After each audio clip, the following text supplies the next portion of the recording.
Bonjour à tous et bienvenue dans ce nouveau numéro de Politique et Économie. Ravi de vous retrouver. Nous sommes aujourd'hui en compagnie de Sylvain Baron. Bonjour monsieur. Bonjour. Vous êtes blogueur et activiste Gilets jaunes. Sylvain Baron, vous publiez cet ouvrage à retrouver sur la boutique officielle de TV Liberté. Révolte, essai sur la légitimité et la planification de l'insurrection populaire en France. Vaste programme, on va en parler ensemble. Je vous rappelle que vous pouvez cliquer sur le pouce en l'air en bas de cet écran, nous laisser un maximum de commentaires et n'oubliez pas aussi de partager cette émission si elle vous a plu. C'est essentiel pour notre référencement sur Internet. Sylvain Baron, Commençons tout de suite. La Déclaration des droits de l'homme de 1789 fait de la résistance à l'oppression un droit naturel et imprescriptible du peuple français. Mais vous le constatez dans votre ouvrage, aucune définition n'est faite dans la loi de l'oppression qui peut être sanglante, qui peut être plus subtile. Quelle définition vous en donneriez de l'oppression? Aujourd'hui, on parle beaucoup de tyrannie dans les médias. Alors d'abord, il faut dire que l'oppression est le fait d'une tyrannie. Et dans les... excusez-moi. L'article 2 de la Déclaration des droits de l'homme, il est bien mentionné le droit de résistance, mais on ne passe pas à l'étape supérieure qui est de dire d'abord définissons la tyrannie, puisqu'il faut d'abord qu'il y ait des acteurs malveillants au niveau d'une sphère politique pour pouvoir caractériser une oppression. Une oppression peut être, comme j'explique dans mon livre, soit de nature étrangère et militaire, tout simplement une invasion. Elle peut être intérieure, et là on en voit les différentes formes. Si on prend un exemple comme la Corée du Nord et qu'on prend un exemple comme la France aujourd'hui, c'est pas du tout les mêmes modes d'oppression. Il peut y avoir des oppressions extrêmement sanglantes et il peut y avoir des oppressions qui sont beaucoup plus diffuses. Lorsque nos libertés fondamentales ont par exemple été attaquées à l'époque du Covid, donc il n'y a pas très longtemps, en fait, tout un tas de libertés étaient tellement et violemment attaquées avec une certaine répétition que l'on peut parler d'oppression. De la même façon que j'évoque le fait que lorsque nos dirigeants politiques violent un certain nombre de lois qui relèvent du bien public, alors notamment des lois qui portent sur la trahison, des lois qui portent sur la corruption, des choses comme ça, ce sont en fait des formes d'oppression. C'est pas sanglant, c'est pas violent entre guillemets, mais néanmoins l'État est trahi, le peuple est trahi. Donc on peut parler d'oppression. Alors, à l'inverse de la tyrannie, il y a la démocratie, le projet démocratique. En tout cas, Emmanuel Macron a eu cette définition de la démocratie, dire ce qu'on va faire et faire ce qu'on a dit. Qu'est-ce que vous en pensez de ça? C'est très bien. S'il dit je vais ouvrir des camps comme à Auschwitz à l'époque et puis je vais envoyer des gilets jaunes dedans, je dis ce que je fais et je vais faire ce que je dis, donc c'est de la démocratie. Non, cette phrase n'a aucun sens, elle n'a aucune définition sur la démocratie. C'est plutôt la réflexion d'un gamin capricieux, un ado attardé, mais c'est pas du tout une réflexion philosophique sur la démocratie, il faut être clair. Alors, la pire des oppressions, vous l'expliquez, contre le peuple, c'est la trahison de l'État. Et à ce titre, vous évoquez le rôle de la monnaie. Alors, pourquoi vous pensez que nos politiciens nous ont trahis sur ce sujet? Je pense qu'on va parler de l'euro. Alors, la monnaie est un attribut de la souveraineté. Et comme le disait le général de Gaulle, la souveraineté nationale se confond exactement avec la démocratie. Donc, un peuple qui n'a plus ses pouvoirs de décision qui portent sur l'avenir, et notamment sur la question de la politique monétaire, est un peuple déshabillé tout simplement de sa puissance, de sa capacité à se projeter. La monnaie, c'est quand même le sang qui irrigue l'économie. Mais c'est pas seulement ça. La monnaie porte en elle-même sur l'avant et l'avers d'une pièce, par exemple, une effigie qui est aussi un symbole d'unité nationale. Pourquoi on parlait du franc? Parce que le franc est un symbole pour nous, c'est un symbole d'unité. Les Allemands avaient leur marque, etc., la couronne pour les Norvégiens. Donc il y a une dimension à la fois politique sur la monnaie, celle qu'il fallait casser, puisque c'était surtout ça qui les intéressait, c'était pas tellement l'aspect technique. Casser quelque chose qui relève du sentiment national, tout comme le drapeau national devait être sali, remplacé par des drapeaux européens, comme la conscription, il fallait l'enlever, parce que ça aussi, c'est quelque chose qui nous rapproche un petit peu de ferment patriotique. La monnaie, c'est à la fois un élément technique qui nous permet de nous projeter, d'emprunter, nous, collectivement, sur nos impôts pour pouvoir faire des grands chantiers d'avenir qui portent sur des centrales nucléaires, des chemins de fer, peu importe. Et en même temps, une capacité à dire nous sommes un peuple, nous ne sommes pas quelque chose de diffus, nous ne sommes pas des Européens, nous sommes des Français. Donc oui, la monnaie, clairement, ça a été attaqué non sans raison. Alors vous qualifiez nos dirigeants occidentaux, en tout cas en France, d'oligarques, et vous dites qu'ils n'ont qu'une peur, c'est que nous autres Français n'ayons plus confiance dans notre monnaie, l'euro. On en est loin quand même. Ça dépend en fait des générations. Les plus anciens ont cru à la fable, et puis je dirais même qu'à l'époque, quand j'avais 20 ans, j'étais comme beaucoup de jeunes de 20 ans, je me disais c'est magnifique, c'est un projet universaliste, très français d'ailleurs dans l'idée. C'est mignon, c'est anti-guerre, il faut être tous ensemble. Bon, la réalité objective, c'est qu'aujourd'hui, la plupart des gens de notre génération, qui ont aujourd'hui une quarantaine d'années, ou les plus jeunes, n'y croient plus. Les plus anciens, eux, ont du capital parce qu'ils ont pu se construire un patrimoine à la fois financier ou immobilier. Et pour eux, tout changement, toute perturbation est quelque chose qui leur fait peur parce qu'ils ne se représentent pas. Ils se disent, moi j'ai quelque chose qui fonctionne très bien, l'Union européenne ne m'empêche pas de vivre, j'ai réussi ma vie. Pourquoi attaquer l'Union européenne? Tout fonctionne magnifiquement. Donc ça... Pour eux, c'est normal qu'ils soient un petit peu conservateurs vis-à-vis de ça. Maintenant, des gens qui ont une meilleure éducation politique et qui ont beaucoup plus à perdre, eux ont beaucoup moins peur, c'est logique.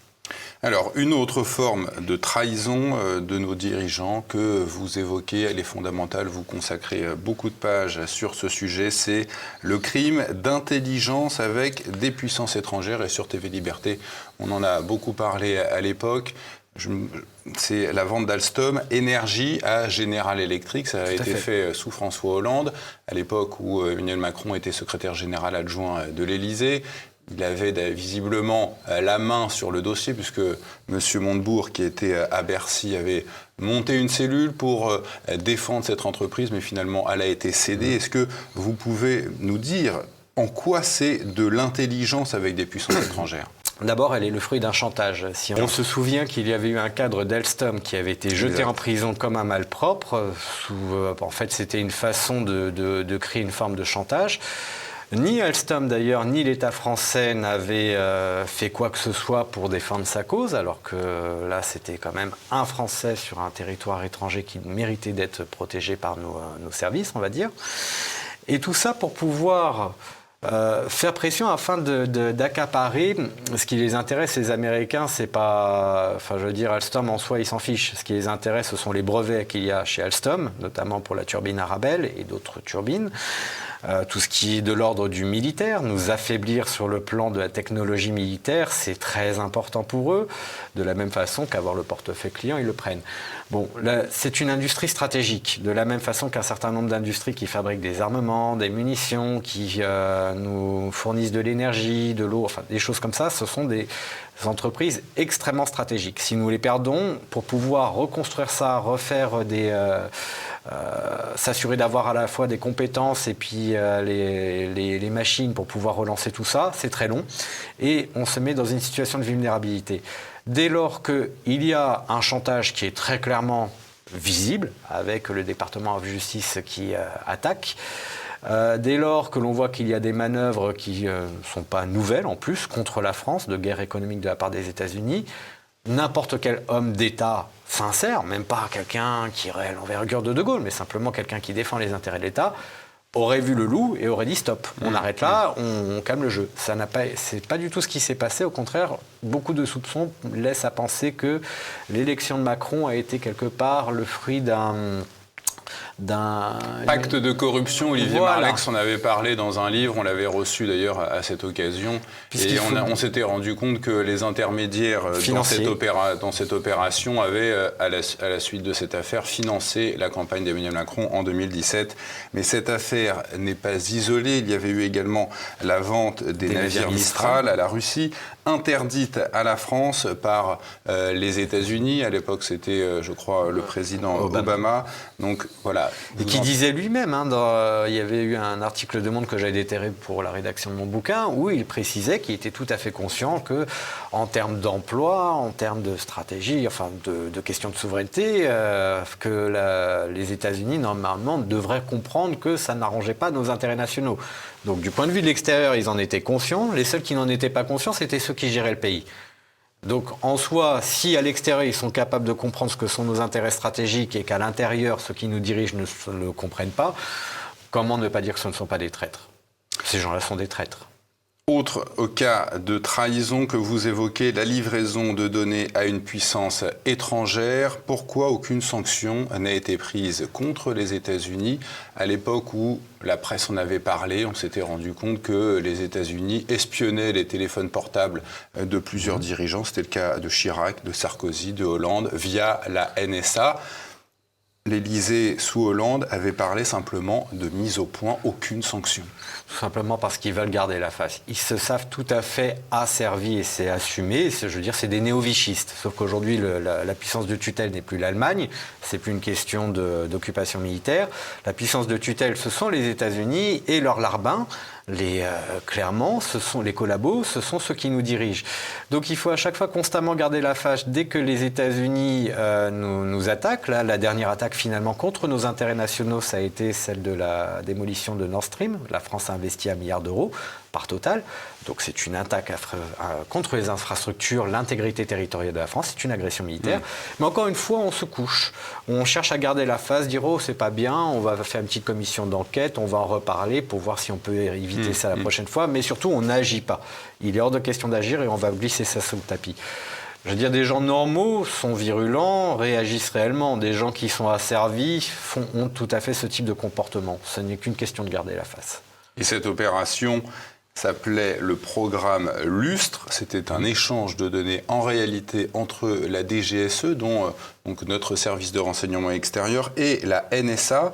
Le général Kiss, Alexander, général américain, avait dit que c'était une décision de l'exécutif français. C'est Sarkozy qui avait voulu lui-même que nous transmettions des données à la NSA, ce qui est déjà en soi, ce qui est inacceptable. Il faut savoir aussi qu'il y a un autre programme dont on parle moins qui s'appelle les Five Eyes, donc qui est un petit peu étendu, mais en gros ce sont les pays anglo-saxons, l'Australie, les États-Unis, le Royaume-Uni, la Nouvelle-Zélande et j'en oublie un, qui se partagent intégralement des données sur lesquelles ils peuvent faire du contre-espionnage, de l'antiterrorisme, etc.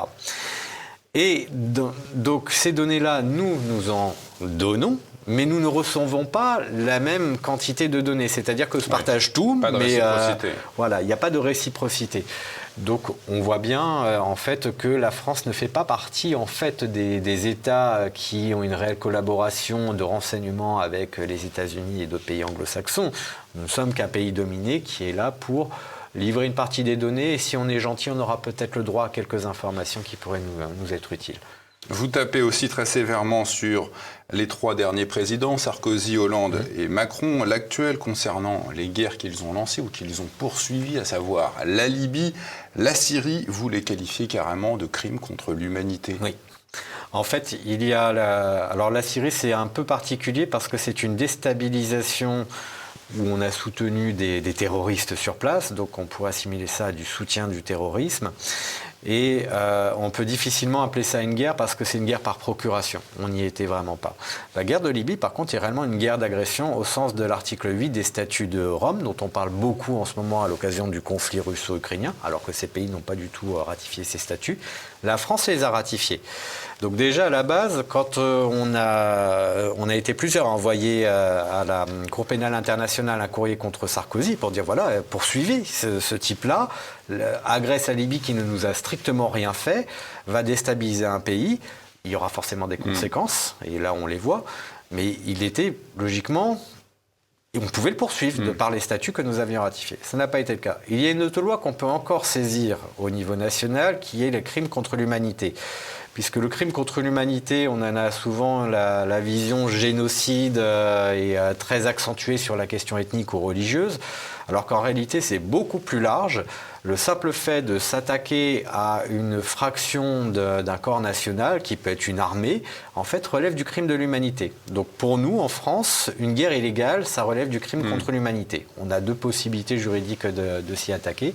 Et ces gens-là qui ont du sang sur les mains, qui ont clairement du sang sur les mains et qui souvent donnent des leçons de morale à certains pays comme la Russie, ne sont pas poursuivis, ne sont pas inquiétés. Je trouve ça très inquiétant pour nous et du point de vue de notre diplomatie, je veux dire, on n'est pas en situation de donner des leçons à qui que ce soit. Surtout quand on voit l'état actuel de la Libye, en tout cas aujourd'hui, où on voit qu'il y a des morts actuellement à cause d'un phénomène de sécheresse, mais en tout cas c'est pas la première fois que ça arrive. C'était un État qui se tenait. Tant qu'on ne faisait rien, c'était un État qui se tenait. Je crois que c'était le deuxième plus haut niveau de vie d'Afrique après l'Afrique du Sud. Les Libyens avaient l'électricité, le pétrole gratuit, l'électricité gratuite, l'eau gratuite. Enfin, il y avait tout ce qu'il fallait pour les Libyens, quoi qu'on pense de Mouammar Kadhafi Et puis ça ne nous regarde pas ce que font les dirigeants étrangers dans leur pays. Ça regarde les nations impliquées, c'est pas nos problèmes à nous. Et d'ailleurs, on avait lancé cette guerre, en tout cas, on se souvient, vous en parlez dans votre livre, du rôle de Bernard-Henri Lévy, qui prévenait d'un risque de massacre à Benghazi. Donc c'est à partir de ce moment-là que Nicolas Sarkozy a décidé d'envoyer des troupes. En tout cas, Emmanuel Macron n'a pas décidé d'envoyer des troupes en Ukraine pour punir le gouvernement de Kiev qui tapait sur les habitants du Donbass depuis 2014. Tout à fait. Par contre, lui viole une loi actuellement parce qu'on n'arrête pas de nous chanter. J'avoue que le conflit ukrainien, j'en parlais déjà dans mon livre avant qu'il ne dégénère, mais on nous dit que la France est neutre. C'est faux. Parce qu'en fait, il y a des conventions, notamment les conventions de La Haye de 1907, qui sont toujours valables juridiquement, aussi anciennes qu'elles soient, qui définissent ce statut de la neutralité et comment on la viole. Et le fait pour un État d'accueillir sur son sol des troupes d'un État belligérant, que ce soit pour faire la formation ou quoi que ce soit, en fait, c'est une violation de la neutralité. Actuellement, nous ne sommes pas du tout dans une situation de neutralité par rapport à ce conflit. Et désolé de faire une assise là-dessus, mais de toutes les façons possibles, nos dirigeants, que ce soit par leur déstabilisation d'États étrangers qui nous ont rien fait. Encore une fois, j'insiste là-dessus, ils ne nous ont pas agressés. Aucun problème d'intégrité territoriale, voilà, nous n'avons pas subi d'agression quelconque. Ces gens-là attaquent des pays qui ne nous ont rien fait, donnent des leçons au monde entier, sont en train de ruiner notre diplomatie. Actuellement, nous sommes en train de perdre toute notre influence en Afrique francophone. C'est fait. Voilà, donc en fait, nous devons absolument évincer ces gens-là. Je veux dire, quand on est trahi à ce point et que des gens nuisent tellement à la France sur le plan international et ils sont responsables de milliers de morts. Encore une fois, je veux dire, nous, on est loin, mais quand c'est quand même des vrais morts, actuellement, tous les jours, en Ukraine, c'est des centaines de gens qui se font tuer. La France avait la capacité d'apporter une position d'équilibre en amenant au moins le cessez-le-feu. Personne ne parle de cessez-le-feu chez nos diplomates, chez nos dirigeants. Comment peut-on dire que ces gens-là sont responsables ? Et en matière de neutralité, la Suisse a depuis des années, depuis des siècles, fait de ce concept un art de vivre et on voit que ce pays ne s'en porte pas plus mal. Tout à fait. Le crime de haute trahison, vous en parlez aussi, a été évincé de notre Constitution de la Ve République de 1958 par le Congrès sous la présidence de Nicolas Sarkozy. La Constitution dit maintenant que le président de la République peut être destitué en cas de manquement à ses devoirs manifestement incompatible avec l'exercice de son mandat. Donc, exit le terme de haute trahison qui était bien présent. Que peut faire aujourd'hui la Haute Cour de justice face à un cas manifeste de trahison ? Alors, une réponse en deux temps. D'abord, je rassure tous les auditeurs, le crime de trahison est toujours explicité dans le droit pénal, ce qui nous intéresse plus que le crime constitutionnel pour condamner quelqu'un. La Constitution n'est là que pour donner un certain nombre de principes et de façons de fonctionner, mais elle ne donne pas les peines face à une violation de la loi. Ensuite, dans un deuxième temps, il est manifeste que nous avons une opposition de façade qui est là pour faire joli, mais qui à aucun moment n'a mis de réels bâtons dans les roues à Emmanuel Macron, que ce soit sur le plan droite ou gauche de l'échiquier. J'ai pas de mots plus sympathiques pour les uns que pour les autres. Donc finalement, quand on a une opposition qui ne fait pas son boulot au Parlement, quelle est la seule façon de l'obliger, quelque part, à faire ce travail, de dire nous allons faire saisine de l'article 68 de la Constitution et instituer la Cour. Voilà. Mais en fait, c'est surtout la possibilité d'instituer la Haute Cour de justice qui permet de juger déjà. Parce qu'avant de destituer, il faut ne serait-ce que juger. Or, il n'y a pas 36 000 manières de faire. Soit nous sommes des milliers devant le Parlement tous les jours jusqu'à ce que les députés... les députés qui sont censés faire leur boulot cèdent, soit nous sommes devant leur permanence parlementaire. Mais en tout cas, c'est une pression au niveau des parlementaires qu'il faut faire et qui soit réelle, qui soit manifeste, ostensible, physique. pas quelque chose qui soit simplement des petits courriers et puis ils les évacuent dans la poubelle de la boîte courriel. Il faut réellement leur mettre une vraie pression. La Constitution de 1958, celle de la Ve République, a été révisée à 24 reprises. Est-ce que le peuple a été associé à ces révisions ? Est-ce que, deuxième question, la Constitution aujourd'hui a complètement perdu son esprit originel ? Complètement. Je ne vais pas m'attarder sur tous les détails de la Constitution, mais pour moi, le principe essentiel qui est dans le titre premier de notre Constitution, qui n'est pas enseigné d'ailleurs aux gamins à l'école, on se demandera pourquoi. On veut former des parfaits petits républicains, des futurs citoyens en âge de voter, ayant l'exercice critique, mais ils ne connaissent même pas le fonctionnement de leur pays, le fonctionnement institutionnel.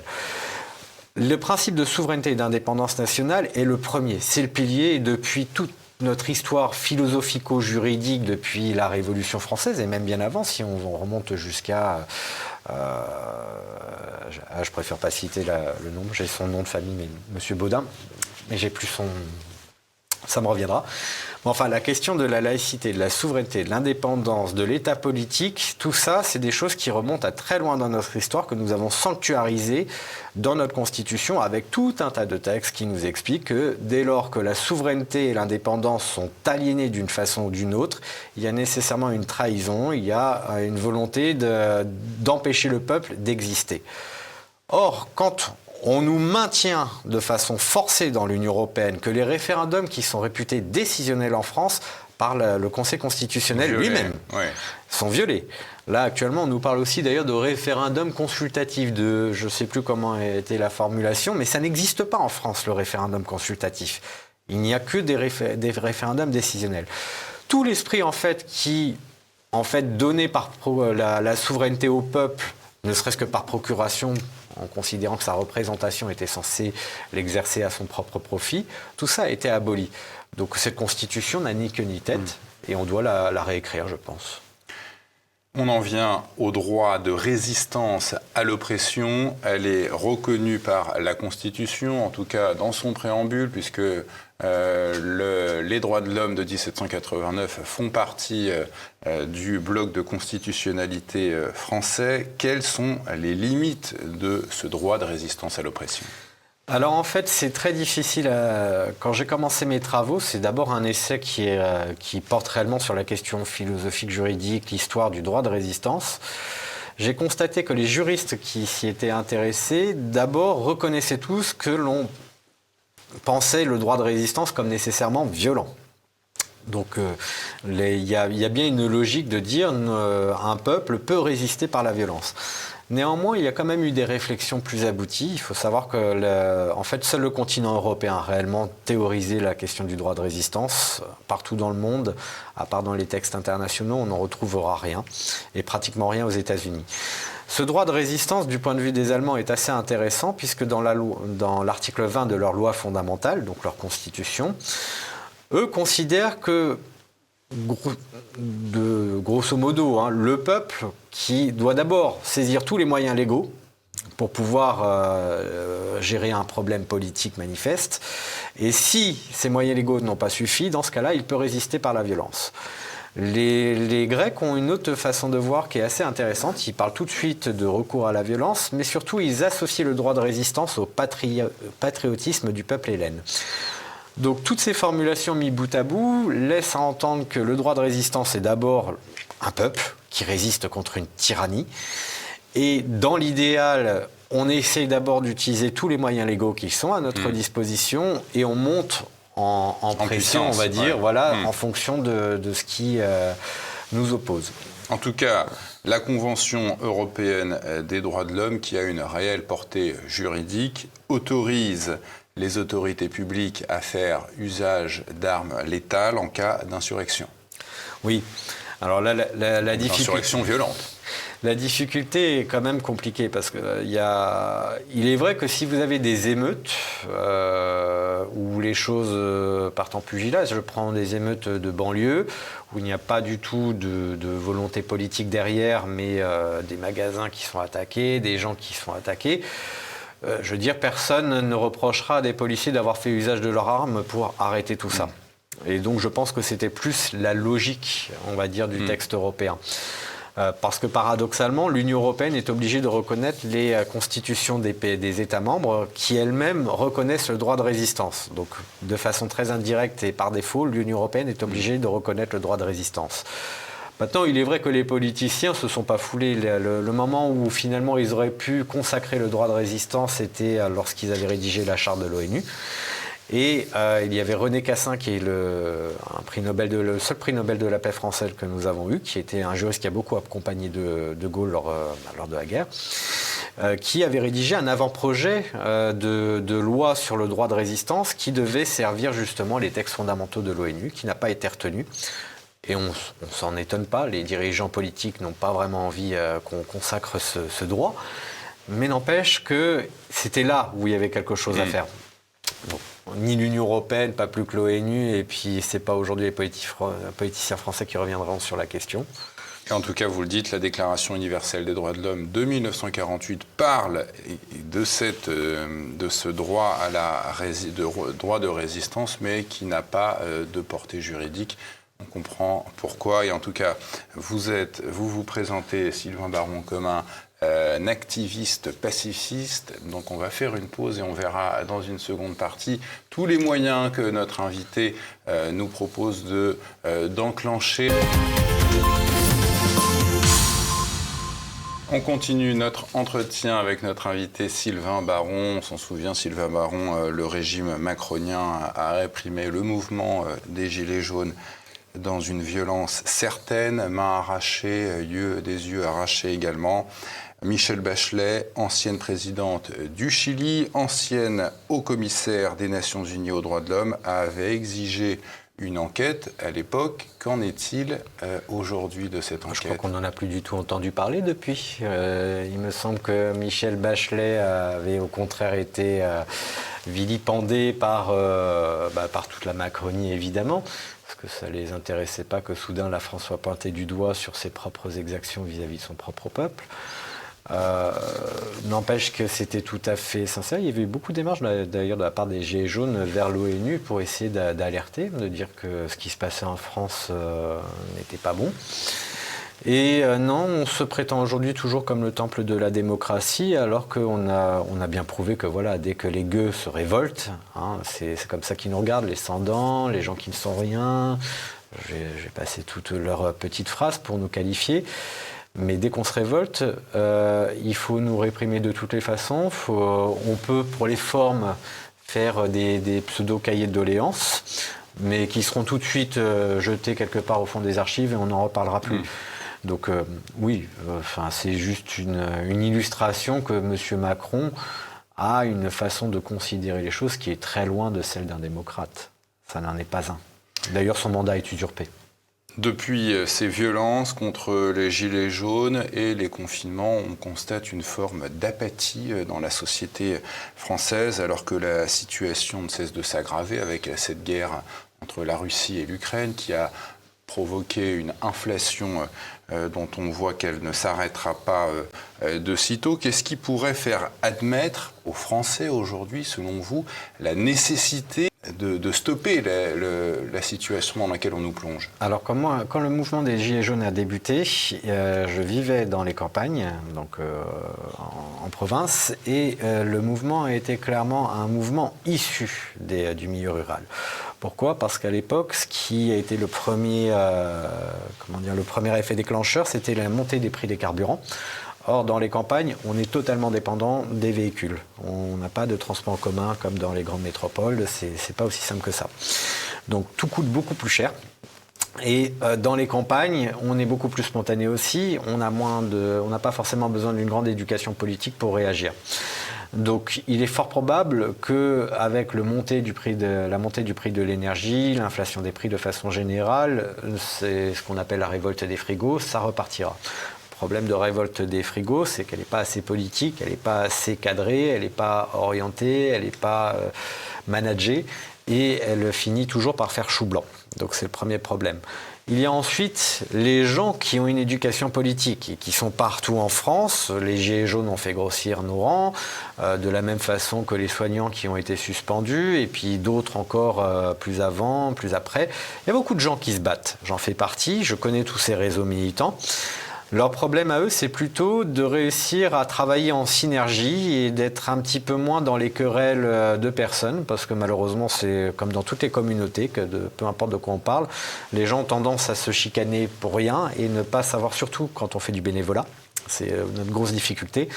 Vous allez dans une entreprise, même un collègue que vous n'appréciez pas, vous allez être courtois, vous allez être civilisé, vous savez qu'il a une fonction, que vous avez une fonction et que vous êtes interdépendant. Donc vous avez un rapport qui est, un peu mieux géré.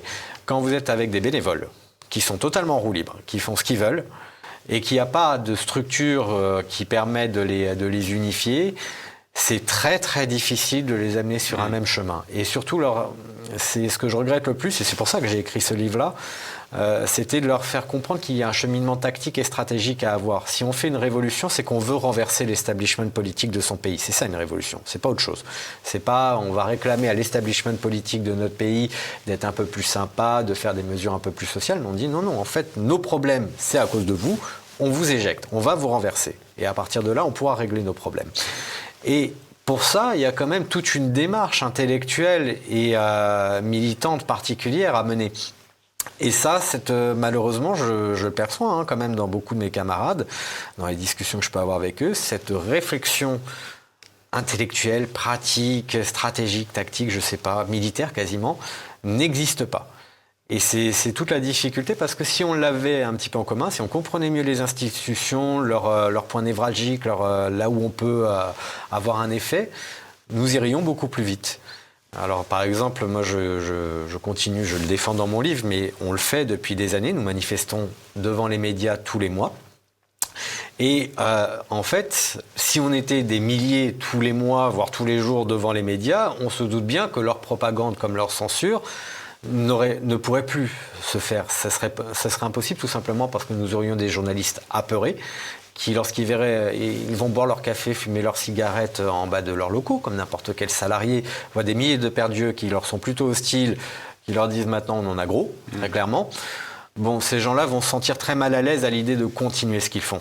Ils vont préférer trouver les solutions pour décanter, pour faire en sorte que les gens s'en aillent. Mais Sylvain Baron, on va vous dire, mais attendez la prochaine élection présidentielle et puis organisez-vous en parti et puis renversez la table par votre parti. Si le jeu n'était pas faussé, honnêtement, je connais aucun activiste autour de moi, y compris pour ma propre part, qui trouve que ce soit agréable de se mobiliser dans des manifs, de dépenser de l'argent, du temps, de l'énergie, de la sueur. Personne n'aime faire ça. Le problème, c'est que le jeu est faussé. Si nous avions des institutions qui étaient réellement démocratiques, c'est-à-dire l'élection en soi, pourquoi pas ? C'est pas un mauvais. En quoi l'élection est-elle faussée alors ? Elle est faussée dès lors que nous avons des médias qui ne font pas le boulot d'assurer la diversité des opinions. Parce qu'en fait, pour pouvoir voter en conscience, comme on nous dit, encore faut-il connaître les alternatives. Or, je ne vois pas quels sont les opposants à la Macronie qui sont actuellement promus par les médias, finalement veulent rester dans l'Union européenne, sont plutôt gentillets ils n'ont pas de réelle radicalité. Les questions de souveraineté ou les questions de liberté fondamentale qui ont été attaquées à travers tout le cirque du Covid, ils n'étaient pas vraiment en train de faire quelque chose. Par contre, des vrais opposants qui disent faut sortir de l'UE, faut sortir de l'OTAN, faut établir une démocratie en France, il faut renationaliser un certain nombre d'entreprises, il faut écouter le peuple. Ces gens-là, en fait, s'ils n'avaient pas TV Liberté et d'autres médias alternatifs, ils n'existeraient pas. Or, le quotidien des Français, c'est pas d'être sur les médias alternatifs. Les gens politisés comme moi les connaissent, ces médias alternatifs. Mais quand j'ai parlé à mes propres collègues de travail du fait que j'ai été invité à TV Liberté pour défendre mon bouquin, j'aurais cité le nom de votre média. Ils ne le connaissaient pas. Bon, maintenant, ils vont le connaître puisqu'ils veulent le voir. Merci. C'est une façon de... Mais le problème est là. C'est-à-dire que la masse générale des Français, en fait, a une sous-éducation politique, ne connaît pas les médias alternatifs pour faire connaissance avec ses intellectuels et ne dépendent que des médias mainstream, entre guillemets.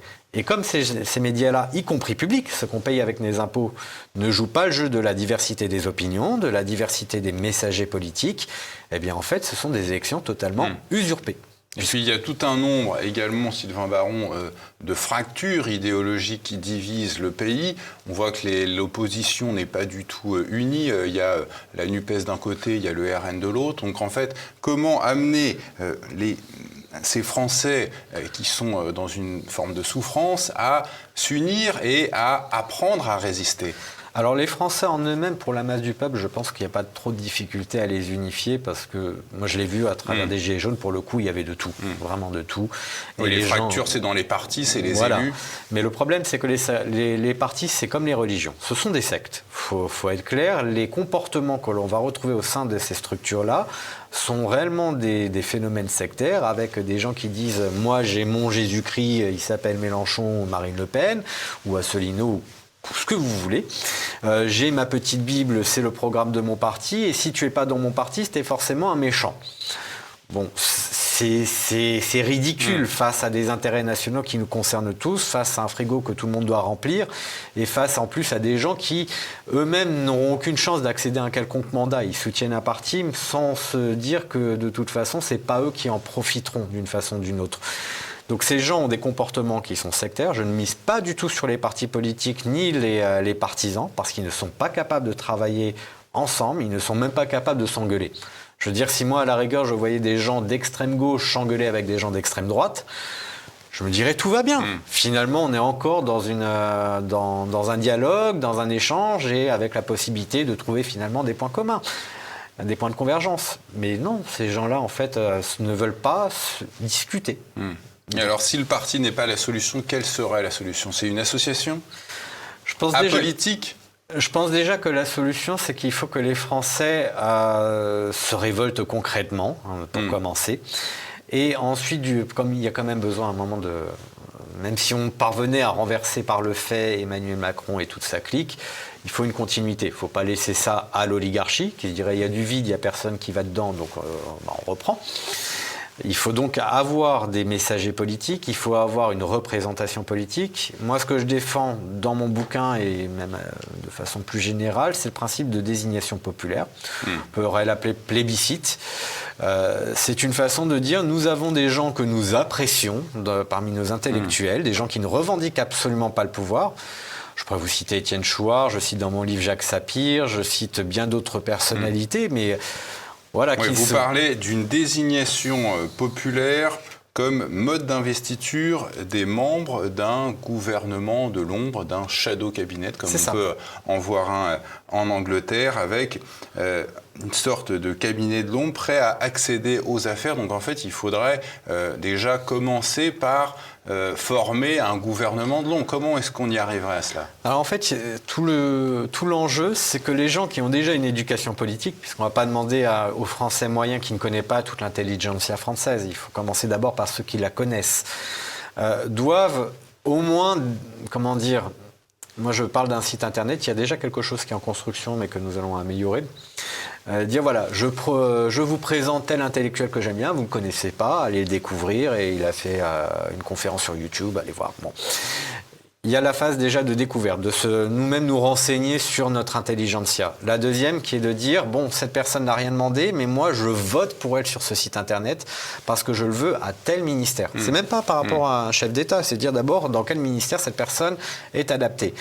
Et ensuite, vous rêvez d'un Jacques Sapir à la tête de Bercy, par exemple. Par exemple. Jacques Sapir qui, rappelons-le, vient de la LFI et qui, aujourd'hui, est compris et aimé par tout un tas de personnes proches du Rassemblement national ou de partis souverainistes. C'est ça. En fait, je le cite comme très bon exemple parce que c'est un vrai intellectuel pour le coup, un vrai économiste, quelqu'un de compétent, mais surtout, c'est quelqu'un qui n'insulte ni à gauche ni à droite. De fait, les gens qui soient de gauche ou de droite et qui l'écoutent disent qu'il dit c'est intelligent, on ne se fait jamais insulter par cette personne, il est sympa, voilà.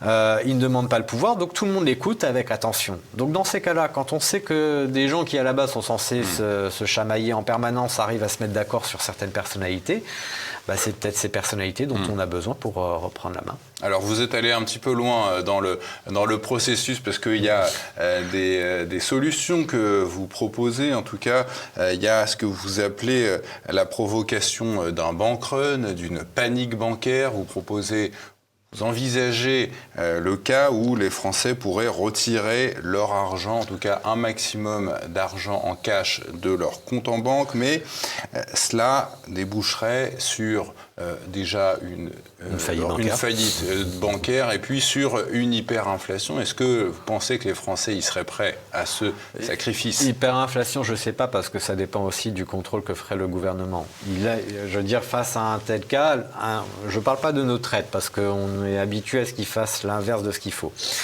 Mais en supposant qu'on ait quelques hauts fonctionnaires qui se disent « bon, on va peut-être arrêter les dégâts », il n'y a pas de nécessité forcément qu'on parte en hyperinflation parce qu'on peut quand même reprendre le contrôle des mouvements de capitaux d'une part pour enrayer la fuite. L'article 65 du traité sur le fonctionnement de l'Union européenne nous le permet. De la même façon qu'on est capable de faire des cours forcés, de la même façon qu'on est capable de nationaliser des banques et puis de mettre des mesures protectrices. Alors les nationalisations de banques, ça veut dire que les avoirs des déposants seraient en sécurité, seraient garantis, tandis que les spéculateurs, eux, seraient de leur côté ruinés. C'est possible. On n'est pas obligé de ruiner tout le monde d'un premier coup. Enfin, à mon sens, une vraie politique coordonnée, on n'aura pas le choix que d'y faire de toute façon. Le jour où, de façon générale, notre mouvement reprendra la main, il y aura une question d'ingénierie financière parce que notre dette est odieuse, comme c'est un terme d'ailleurs de droit international, je crois, pour qualifier des emprunts qui n'ont pas de légitimité. On ne pourra pas l'assumer et puis surtout, il y a un moment, il va falloir qu'on fasse des choix. Est-ce que c'est nos intérêts qu'il va falloir financer ou est-ce que ce sont des financiers, des spéculateurs? Il y a moyen soit de convertir de la dette en autre chose et dire sur d'autres échéances, avec d'autres taux, on vous rembourse quand même, histoire de liquider sans se faire mal, ou de dire il y a une partie du capital qu'on ne remboursera pas. Mais c'est pas forcément, il n'y a pas forcément nécessité de faire des choses qui sont spectaculaires et puis dangereuses. On peut faire des choses beaucoup plus techniques, entre guillemets, qui nous permettent de garder un véritable contrôle sur la monnaie. Mais il faut déjà vouloir le contrôle sur la monnaie. Des choses spectaculaires, vous en conseillez, vous en abordez quand même, à savoir assiéger les centres de pouvoir. On en avait déjà parlé ici avec Marc-Gabriel Draghi, qui, lui, rêverait d'un encerclement de la BCE à Francfort. Alors ce serait quoi les autres lieux de pouvoir? On avait vu aussi pendant la manifestation contre la réforme des retraites, des syndicalistes investir le centre de BlackRock à Paris. Alors BlackRock ne gouverne pas, donc c'est très symbolique, ça fait toujours une belle opération. Mais quand on parle de siège, déjà, il faut bien comprendre qu'on n'est pas dans la manif une journée et puis on s'en va et puis on y reviendra. Oui, on prend sa tente. Voilà. Un siège, c'est vraiment assiégé jour et nuit, on est là. Donc maintenant, s'il y a des institutions qui sont sensibles, ce sont celles qui ont réellement qui sont décisionnaires politiquement. Soit ce sont les médias qui sont décisionnaires sur la visibilité qui est accordée à des personnes ou non, des messages politiques ou non. Si par exemple on veut entendre enfin parler de souveraineté, de démocratie, de choses comme ça, il est évident qu'il va bien falloir reprendre le contrôle de nos médias publics.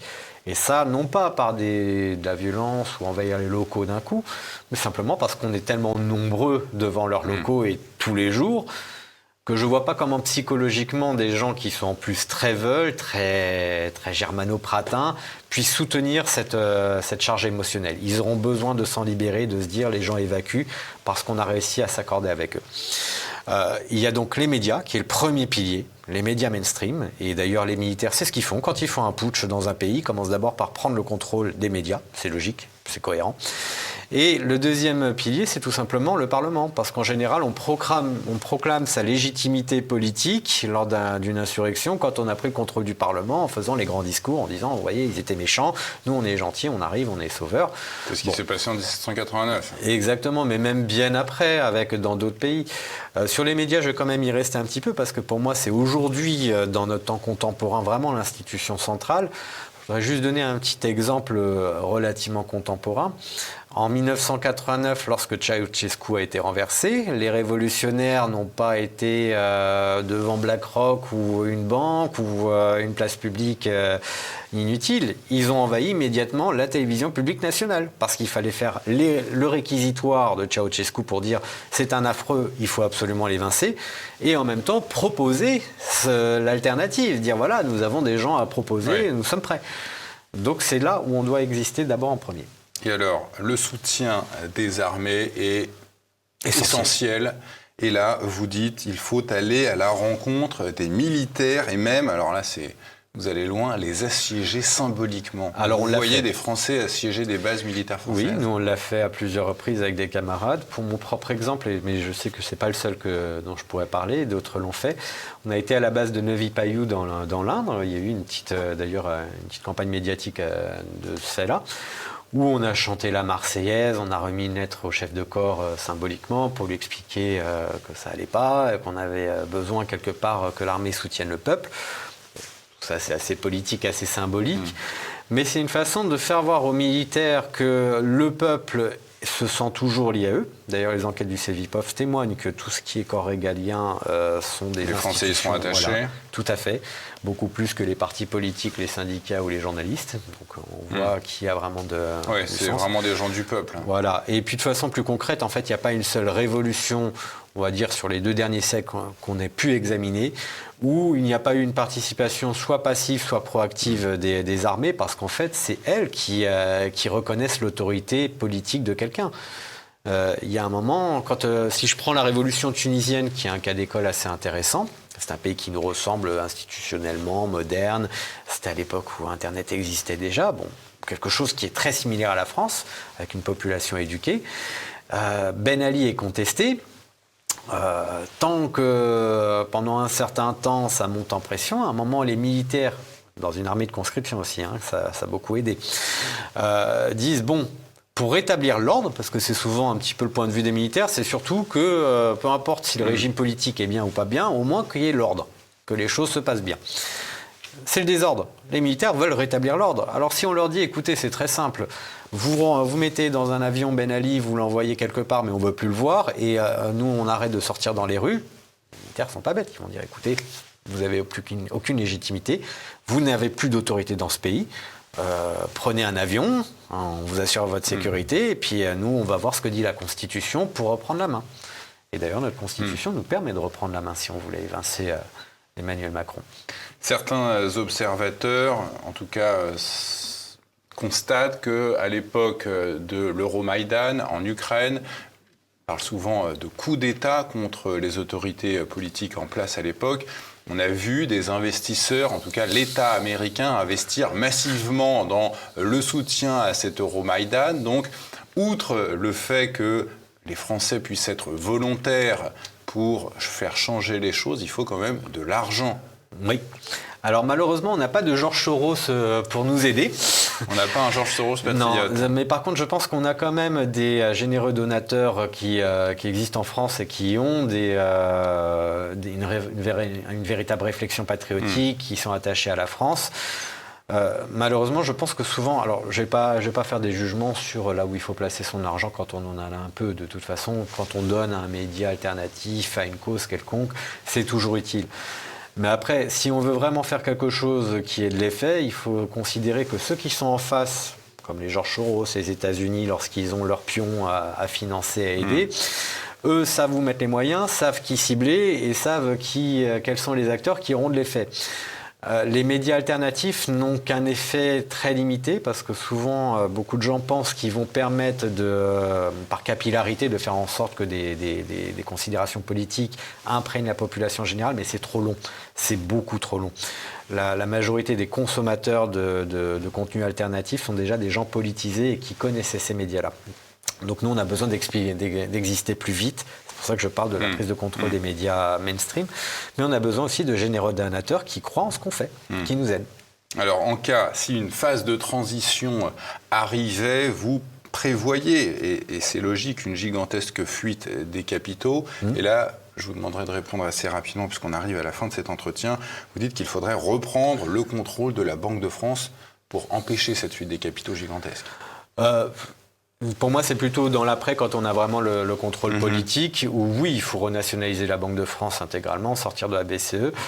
Mais comme je vous l'expliquais tout à l'heure, où on a tout un tas de mesures qui nous permettraient de contrôler tout ça, d'éviter qu'il y ait une fuite des capitaux, c'est pas compliqué. Parler d'une vacance bancaire d'une semaine. C'est ça, le temps de restaurer le franc, de remettre les choses en ordre. Mais c'est pas vraiment un problème que je crains. Pour moi, le bank run est, pardonnez-moi, juste un moyen de lutte qui n'a de valeur que si on est vraiment très nombreux à l'effectuer, parce que si on n'est que quelques militants politiques, évidemment, c'est sans effet. Mais c'est pas du tout un programme politique avec une logique derrière de reprise de contrôle des mouvements de capitaux. Vous évoquez aussi, alors ça c'est après, une épuration avec la constitution de tribunaux populaires, parce que qu'est-ce qu'on ferait de tous les dirigeants qui auraient été mis à la porte ? En fait, on a deux façons de voir les choses. On a d'abord la justice régulière qui, un jour ou l'autre, devra condamner les traîtres qui sont actuellement au pouvoir, les corrompus. Tous ces gens-là devront passer sous les fourches caudines de la justice régulière. Pour que ça arrive, encore faut-il que nous soyons en capacité d'influencer la justice régulière à faire son travail, puisqu'elle ne peut pas s'autosaisir, elle est plutôt... sous l'autorité du pouvoir. C'est ça, pas non plus très proactive, enfin voilà, et puis c'est long, le temps judiciaire reste long. Donc oui, on a besoin d'être au pouvoir pour pouvoir mettre en marche la machine judiciaire réelle. On pourrait penser d'ailleurs à l'affaire Fillon. Monsieur se présente aux élections. Il était gênant parce que lui était réellement dangereux pour les macronistes. Donc on a tout fait pour le dézinguer sur le plan judiciaire. Donc on peut.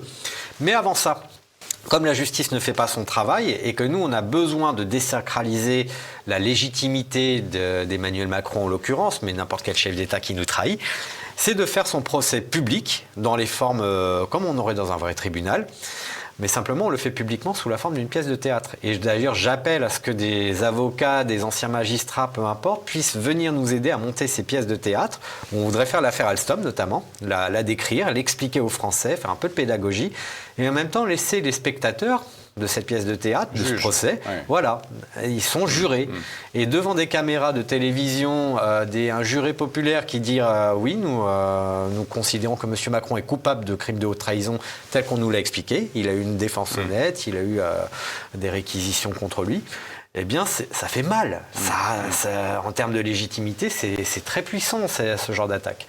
Donc les tribunaux populaires, c'est plutôt quelque chose qui est de l'ordre de l'avant, qui n'a pas d'effet contraignant, puisqu'évidemment ça reste du théâtre, mais qui ait une capacité à la fois de faire de la pédagogie sur le droit, les affaires en cours, et en même temps attaquer la crédibilité de nos dirigeants. Vous êtes évidemment favorable à une sortie de la France de l'Union européenne, également de l'OTAN, et vous êtes pour un rapprochement avec la Russie et la Chine, donc nous éloigner des États-Unis. Mais est-ce que vous n'auriez pas peur que la Russie et la Chine deviennent les nouveaux États-Unis, à avoir tendance à vouloir nous dominer ? Moi, j'aurais peur pour les États-Unis, la Russie et la Chine que la France redevienne la puissance majeure de ce monde. Blague à part, ce que je veux dire, c'est que pour nous, la géographie commande. Je considère qu'en géopolitique, il faut regarder l'histoire et la géographie. L'Allemagne et l'Angleterre ont été de tout temps des adversaires, voire des ennemis mortels pour la France, en particulier l'Allemagne, et les États-Unis le deviennent, on le voit. Ça fait 50 ans qu'ils sont en train de nous attaquer économiquement, qui nous tordent le bras et qui influent pour, quelque part, ruiner notre existence. À partir de là, moi je vois que la Russie dans l'histoire, ça a été plutôt une alliance de revers contre l'Allemagne. Donc d'un côté la Russie, de l'autre la France contre l'Allemagne. C'est quand même du point de vue militaire, c'est quand même très favorable. Si on veut assagir l'Allemagne pour des siècles à venir et se dire on n'aura plus de guerre avec elle, c'est pas parce qu'on a l'arme nucléaire ou on a plus de joujoux militaires. C'est simplement parce qu'on a deux armées, chacune d'un côté de la frontière d'un pays qui nous embête, et puis bon, ça assagit. De la même façon qu'on a besoin d'une alliance de revers contre les États-Unis. Ce qui ne signifie pas pour autant que la France ne doit pas avoir une politique qui soit elle-même indépendante. Par rapport au conflit ukrainien, par exemple. J'ai écrit le seul accord de cessez-le-feu en 16 points français qui existe. Un accord de cessez-le-feu français, je l'ai écrit.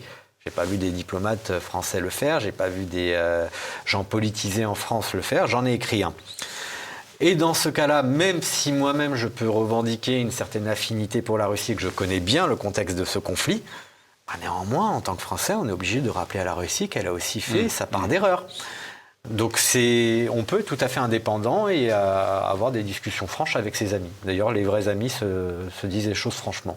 Je rappelle, Sylvain Baron, c'est la fin de cet entretien, que vous êtes un militant pacifiste. On peut retrouver toute vos idées dans cet ouvrage. Révolte, point d'exclamation, essai sur la légitimité et la planification de l'insurrection populaire en France, à retrouver sur le site de TV Liberté.